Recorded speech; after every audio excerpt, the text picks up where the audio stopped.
Bismillahirrahmanirrahim. Assalamualaikum warahmatullahi wabarakatuh.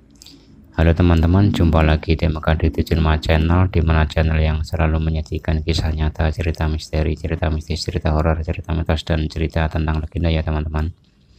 Teman-teman dimanapun kalian berada, semoga kalian dalam keadaan sehat walafiat, tak kurang satu apapun, dan semoga senantiasa dijauhkan dari segala bentuk mara bahaya, kejahatan, setan, jin, dan manusia, dan semoga selalu dimudahkan dalam setiap urusannya. Amin ya rabbal alamin. Teman-teman, di kesempatan kali ini kembali lagi saya melanjutkan cerita, yaitu cerita horor di rahasia di balik foto tua sang anak bagian kedua. Nia berbalik, berniat kembali ke kamar sebelum ia mendengar seseorang seperti menggaruk pintu dari sana. Suaranya terdengar hingga Nia merasa ada orang di dalam sana. Nia langsung pergi, ia meninggalkan tempat itu. Seperti apa kata hatinya? Tempat ini jauh di belakang dan aksesnya yang benar-benar sulit. Ia merasa tempat itu adalah tempat wingit. Dari suasananya saja, Nia bisa membaca bahwa sebagian rumah ini rupanya tidak terurus dengan baik. Nia kembali ke kamar, menutup pintu. Ia memutuskan menghabiskan waktu tidur di atas ranjang. Namun, ketika Nia merebahkan badannya, ia melihat sesuatu di meja. Sebuah foto kecil hitam putih. Ia baru menyadari bila di meja itu ada figura menyerupai Leontin dengan foto kecil. Di sana, ia mendapati foto wanita yang sama. Ia mengenakan pakaian yang sama persis dengan foto yang Nia lihat di ruang tamu. Lalu, siapakah wanita itu? Apakah sepenting itu dia sampai fotonya ada di mana-mana? Lalu Nia meletakkannya, menunggu sendirian tanpa Silpi. Tempat ini lebih sunyi. Terdengar lonceng berbunyi. Nia terbangun dan melihat Silpi melangkah masuk, melemparkan tasnya serampangan, kemudian melepaskan sepatu dan seragam sekolahnya. Nia lalu bangun untuk membereskannya, meletakkan di mana seharusnya benda itu berada. Ia merasa Silpi seperti adik kecilnya, seperti biasa. Silpi mulai bicara banyak, dan dari pembicaraan yang banyak itu, Nia hanya mengangguk-angguk. Karena apa? Karena Nia tidak tahu yang dimaksud Silpi. Tidak ada satu kalimat yang ia mengerti, kecuali saat ia meragakan gerakan untuk minum. Nia baru mengerti. Nia dan Silpi melangkah pergi menuju ke dapur. Di tengah perjalanan, Nia bertemu seorang perempuan, wajahnya tampak menyelidik. Ia menatap Silpi, kemudian Nia bergantian. Lantas kemudian mengatakannya, "Kalau aku jadi kamu, aku akan menghindari anak ini," kata wanita itu. Perempuan itu pun melewati Nia begitu saja, sembari melirik jijik Silpi. Meski perempuan itu mengatakan hal itu di depan Silpi, ia tampak tidak peduli. Lebih tidak tahu maksud kemana ucapan perempuan itu tadi. Mereka pergi ke dapur. Setelah selesai, Silpi berjalan menuju tempat yang Nia hindari. Nia memanggilnya, tapi Silpi justru menuju ke sana. Ia berhenti tepat di depan pintu itu. Melihatnya, kepalanya mengadah ke atas, seakan menunggu sesuatu keluar dari sana. Nia yang melihatnya menariknya. "Ngapain di sini? Ayo kembali," kata Nia. Silpi mengangguk. Ia mengikuti Nia, namun kepalanya masih melihat ke pintu itu. Makan malam seperti biasanya. Tidak ada pembicaraan apapun. Setelah selesai, semua kembali ke kamarnya masing-masing. Sekarang Nia tahu Silpi belum bisa menulis huruf. Aneh. Untuk anak seumurannya, seharusnya setidaknya ia sudah mengenal huruf-huruf. Namun kenapa ia belum bisa dibandingkan bicara?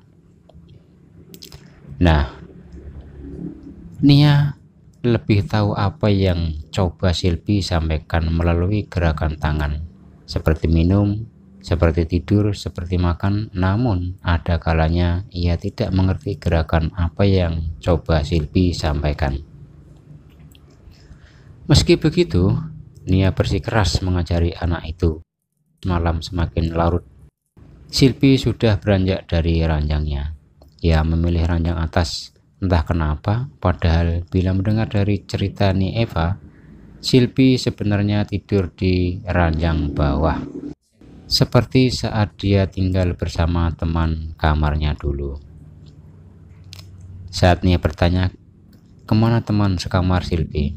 Ia berhenti sejenak. Ia tampak diam, memandang Nia, lalu tersenyum dan mengatakan, teman sekamarnya sekarang sudah punya keluarga baru.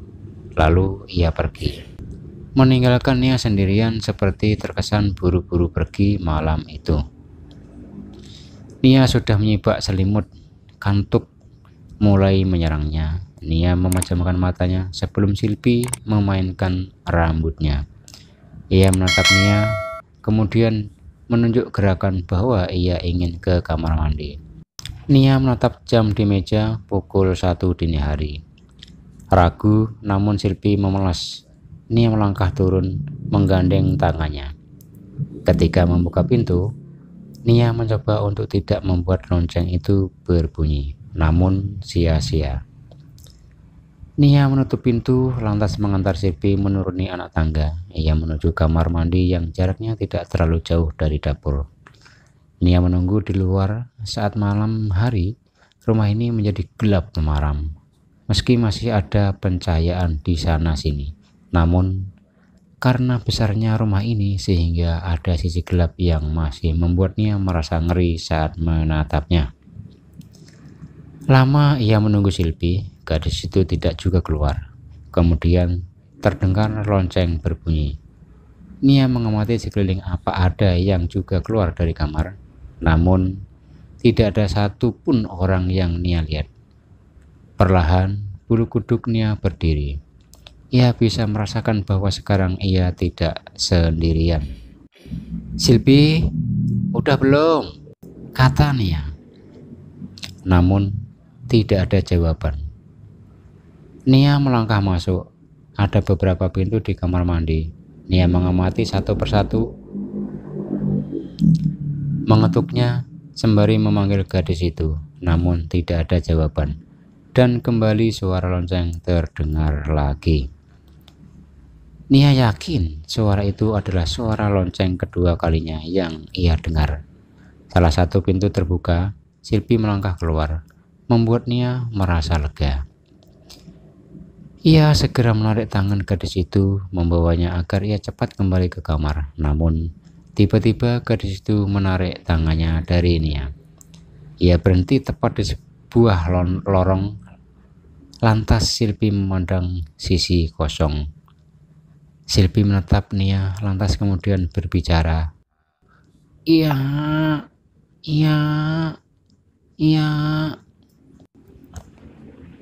Nia yang tidak mengerti maksudnya menatap ruang kosong itu. Di sana, di lorong itu banyak pintu di kiri dan di kanannya, yang entah bagaimana tiba-tiba lonceng di atasnya berdenting dengan sendirinya. Lantas Nia kembali memaksa Silpi. Kali ini ia memaksanya mereka berlari, menaiki anak tangga, dan seketika itu lonceng di atas semua pintu mulai berdenting satu persatu. Nia membuka pintu, menguncinya, namun suara lonceng masih berbunyi. Silpi kemudian menatap Nia. Ia memperagakan gerakan untuk menutup bibir dengan telunjuknya. Saat terdengar suara sesuatu tengah mencakar pintu tempat Nia bersandar. Iya, ucap Silpi dengan suara pelan. Setelah beberapa lama, keheningan membuat Nia sadar dari ketakutannya. Ia lantas menuntun Silpi agar kembali ke tempat tidurnya. Sebelum Nia mendengar suara lonceng itu kembali, pintu kamar yang sudah Nia kunci tiba-tiba terbuka dengan sendirinya. Ni Elin muncul. Ia menggandeng tangan Silpi, lantas menatap Nia yang sedang memanjat ranjang milik Silvi. Mata mereka bertemu. "Kamu, kalau ngantar Silvi ke kamar mandi jangan ditinggalin sendirian dong," kata Eva. Nia berbalik menatap ranjang Silvi. Di sana, ia tidak menemukan gadis itu. Kamar juga kenapa dikunci? Teman sekamarmu belum masuk. Untung saya punya kunci cadangan, ucap Elin marah. Ia menggandeng Silvi. Nia hanya diam saja. Ia tidak tahu harus berkata apa, karena ia yakin ia bersama Silvi beberapa waktu yang lalu. "Ya sudah, istirahat lagi ya."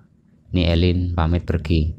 Saat pintu kembali ditutup, suara lonceng itu mengakhiri semua peristiwa ganjil malam ini. Silvi tidak marah kepada Nia. Ia mengatakan sesuatu kepada Nia sebelum pergi ke ranjang tidurnya. Sebuah kalimat lain. Amu, awa, iu, iya. Sembari tersenyum, "Nia, bangun nak." Nia baru membuka mata. Ia melihat Eva tengah berdiri di samping tempatnya tidur. Ia ingat apa yang terjadi kejadian semalam, seperti kembang tidur saja. Lantas, Nia berdiri memberi salam kepada Eva. "Kamu ditunggu Eka sekarang ya?" Nia mengangguk. Nia melangkah menuruni anak tangga. Lantas ia berjalan menyusuri lorong. Tiba-tiba, Nia melihat seorang anak lelaki yang biasa ia lihat di meja makan. Nia berpapasan dengannya. "Si anak," gumam anak itu tiba-tiba. Entah benar atau tidak, Nia yakin kalimat itu yang anak lelaki itu gumamkan. Nia mengetuk pintu. Dari dalam terdengar suara Eka yang menyaut, "Masuk." Nia membuka pintu. Ia melihat wanita parubaya itu tengah duduk, tatapannya menyelidik. Sebelum ia tersenyum mempersilahkan Nia duduk. "Sini nak, duduk," katanya lembut. "Ada apa nih?" tanya Nia. Dari semua 3 pamong yang ada di sini, Eka adalah yang membuat Nia merasa was-was.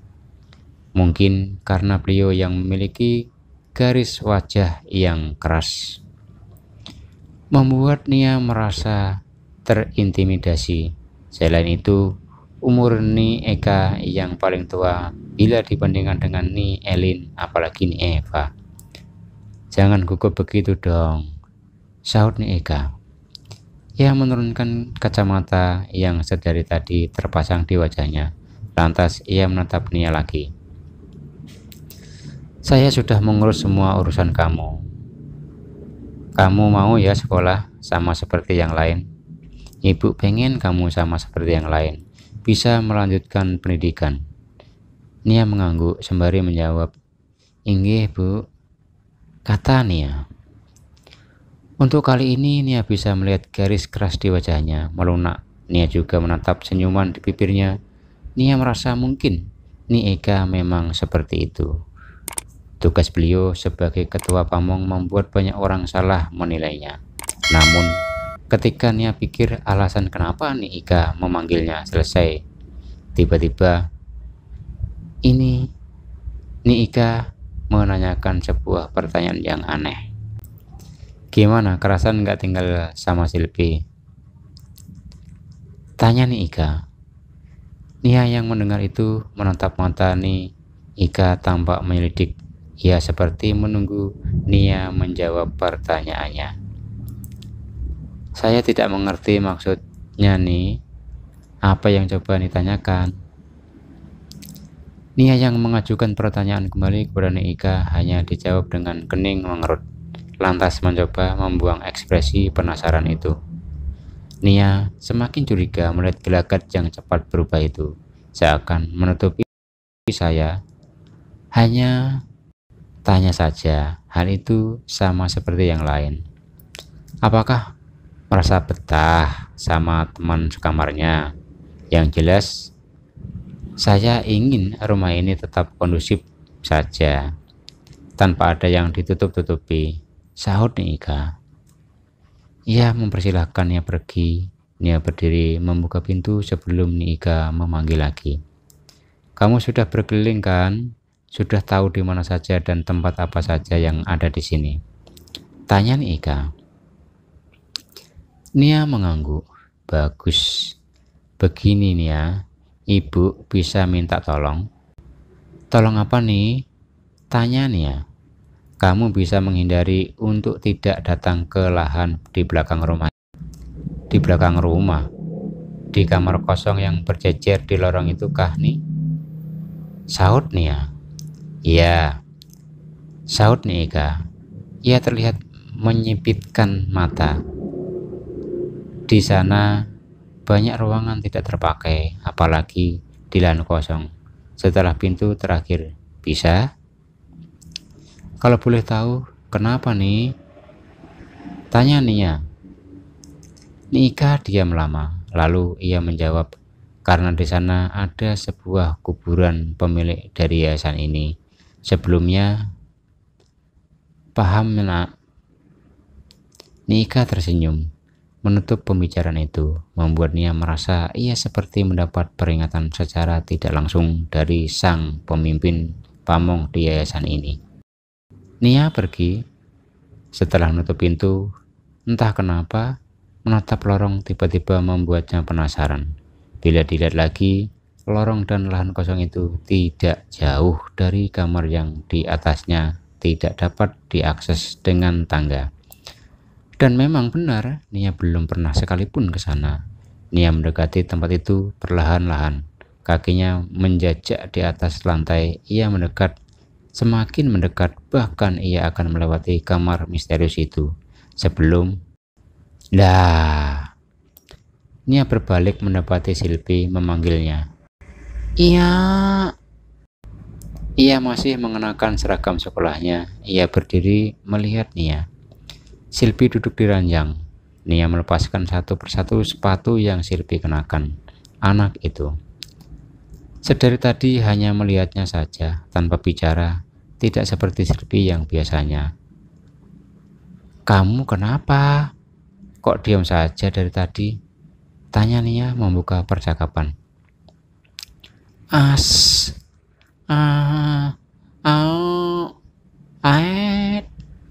Ucap Silpi.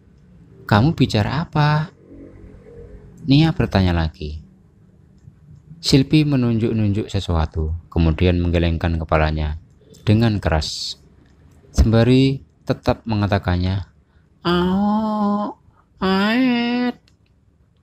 Ia tidak pernah melihat ekspresi Silpi semarah ini.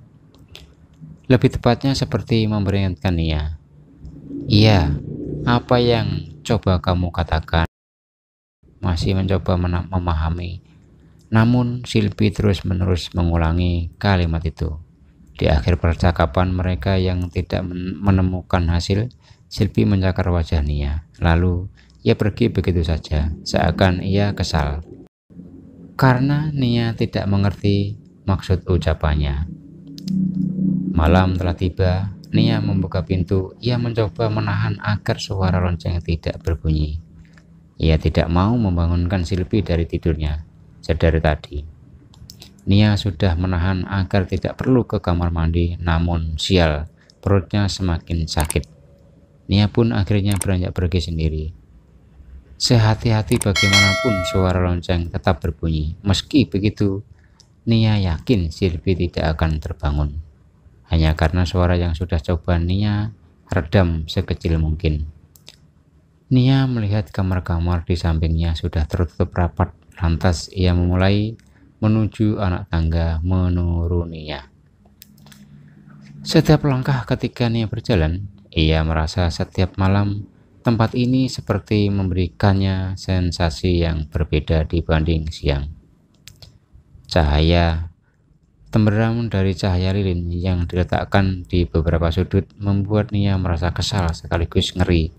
Kegelapan seakan menelannya bulat-bulat. Nia membuka pintu kamar mandi. Ada 4 pintu yang memang dibuat agar anak-anak tidak berebut saat pergi sebelum keberangkatan ke sekolah. Saat Nia mencoba membuka pintu pertama, ia tidak dapat membukanya.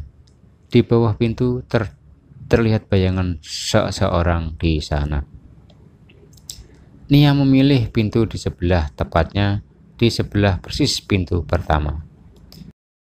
Nia mendengar suara air berkecimpung di sana, namun tidak ada suara apapun selain itu.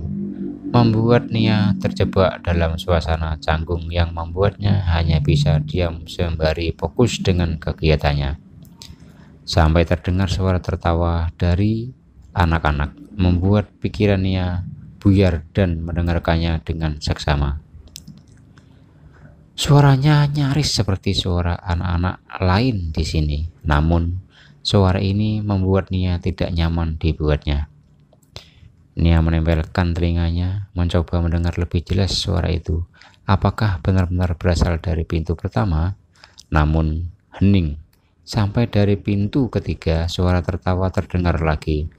Nia yang mendapatkan kejadian itu terhenyak sesaat sebelum buru-buru menyelesaikan kegiatannya. Nia membuka pintu. Langkah kakinya cepat buru-buru meninggalkan tempat itu. Namun bayangan seakan ada yang mengikuti membuat Nia tidak berhenti melihat siapa yang ada di belakangnya. Ia buru-buru naik anak tangga saat satu kakinya terpeleset setelah merasakan sebuah sentuhan. Nia berteriak rasa sakit luar biasa ketika kakinya menghantam tangga kayu, membuat Nia tidak dapat menahannya lagi. Namun saat Nia memeriksa luka memar di kakinya, ia mendapati suara tawa itu lagi. Kali ini sumber suara ada di ujung anak tangga, tempat di mana kamar Nia berada. Di ujung anak tangga, Nia melihat sosok anak-anak tengah berembung melihat Nia dari sana. Wajah dan bagian tubuhnya tertutup kegelapan, manakala Nia memperhatikan mereka. Perlahan mereka pergi, namun masih dengan suara tawa yang mengerikan itu. Meski dengan kaki tertatih, Nia mencoba tetap naik. Sesampai ia di pintu kamarnya, seseorang membuka pintu. Nia bisa melihat Silpi seakan sudah menunggunya. "Wow, iya," katanya. Nia hanya melewati Silpi sembari membatin si anak. Siapa itu si anak? Batin Nia. Nah, itulah teman-teman akhir daripada cerita horor rahasia di balik foto tua si anak. Saya kira cukup sekian dan saya akhiri. Wassalamualaikum warahmatullahi wabarakatuh.